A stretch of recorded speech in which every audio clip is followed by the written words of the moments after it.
In 1945, the situation with U.S. women's figure skating was changing. Nancy Kerrigan had arrived on the scene and was quickly overtaking all the competitors.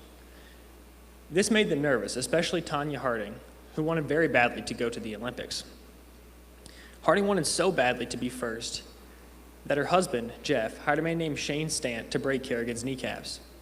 Though he was unsuccessful at permanently injuring her, he was able to remove her from the competition. Harding won first at the U.S. Opens and went on to the Olympics.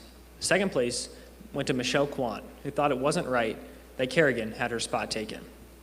She instead passed the spot back to Kerrigan, who went on to win a silver medal in the 1994 Olympics in figure skating. Harding won eighth, but a couple months later, her treachery was uncovered. She was fined $160,000 and was banned for life from the USFSA. She wanted so badly to be first that she risked her career, she risked her reputation, and eventually ended up losing both. In Mark chapter 9, we see the disciples discussing among themselves which one of them is greatest. Beginning in verse 33, it reads, "They came to Capernaum, and when he was in the house, he began to question them. 'What were you discussing on the way?' But they kept silent, for on the way they had discussed with one another which of them was the greatest. Sitting down, he called the 12 and said to them, 'If anyone wants to be first, he shall be last of all and servant of all.' Taking a child, he set him before them, and taking him in his arms, he said to them, 'Whoever receives one child like this in my name receives me, and whoever receives me does not receive me, but him who sent me.'" See, the disciples here are trying to be first, not for God, but for themselves. They're striving for greatness among men instead of for God. If we want to be first among God, Jesus gives us very simple instructions in verse 35. He says, "If anyone wants to be first, he shall be last of all and servant of all." There's many examples of this, both good and bad, throughout the Gospels. Starting with the disciples, we see them a couple verses before this giving us an example of how not to be last of all. See, right before verse 33, in verses 31 and 32 of Mark chapter 9, Jesus is telling them that he soon will be captured and killed. Instead of helping him in his time of need, instead of comforting him any way that they can, the disciples begin to immediately discuss which one of them is the greatest. They're so concerned with their own status, with their own position, that they don't help a friend that's in need. Later, in Mark chapter 10, the next chapter, we see children coming up to Jesus, people bringing children to him. Instead of welcoming these children, the disciples turn them away. They don't count them as worthy enough to be with Jesus. Jesus, as always, gives us the perfect example of how to do this right, where the disciples did it wrong. Those same children that the disciples turned away, Jesus bends down and picks up into his arms. He raises a child to the same level as himself and gives them honor and respect, even though they're just a child. Earlier in Mark chapter 9, we see Jesus healing people and casting out demons. Now, we're not told very much about who these people are, just that they're possessed with the Spirit. I think this again speaks to Jesus' general disconcern for someone's status. He's not catering just to the rich and powerful. He's catering to anyone that needs his help. Later, as Hugh mentioned, in John chapter 13, we see Jesus washing the disciples' feet.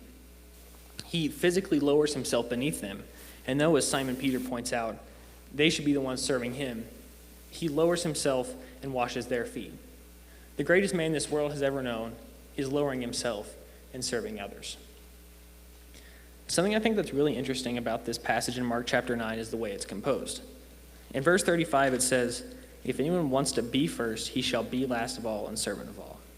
That first word "be," if anyone wants to be first, is used to describe a present situation. It's used to describe someone's circumstance or their position. If anyone wants to be first, anyone wants to be in the situation of being first. That second word, however, is different. He shall be last of all and servant of all. In the original translation, this word is used as a future verb. Jesus is saying if anyone wants to be first, he shall, in the future, from now on, be last of all, be a servant of all. Oftentimes we think of service, we think of humility as a passive thing, as something that's circumstantial. We're willing to serve if anybody asks for our help. We lower ourselves whenever somebody else lifts us up. But what Jesus is saying here is that we need to be actively serving. We need to be actively humble. We can see one more example from the disciples, but this one is different than the rest. In 1 Peter chapter 5, verse 2, Peter is writing a letter to the elders.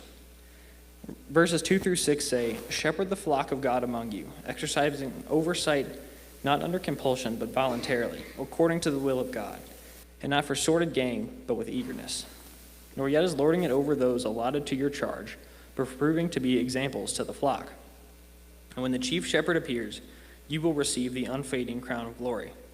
You younger men, likewise, be subject to your elders, and all of you clothe yourself with humility toward one another, for God is opposed to the proud, but gives grace to the humble.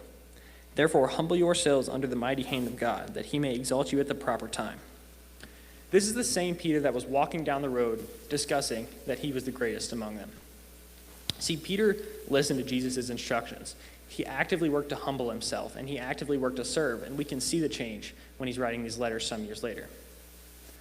We need to follow Peter's example of listening to God's instructions, or rather Jesus' instructions here. Because when we lower ourselves beneath others and we actively work to serve, we're first in God's eyes. So instead of waiting for an opportunity if somebody asks you to teach a Bible class, if somebody asks you to work on Sunday mornings, go out and ask them, what can I do for the church? Go out and ask them, how can I serve my brethren today? Because to be first in God's eyes, we must be least in our own. Thank you.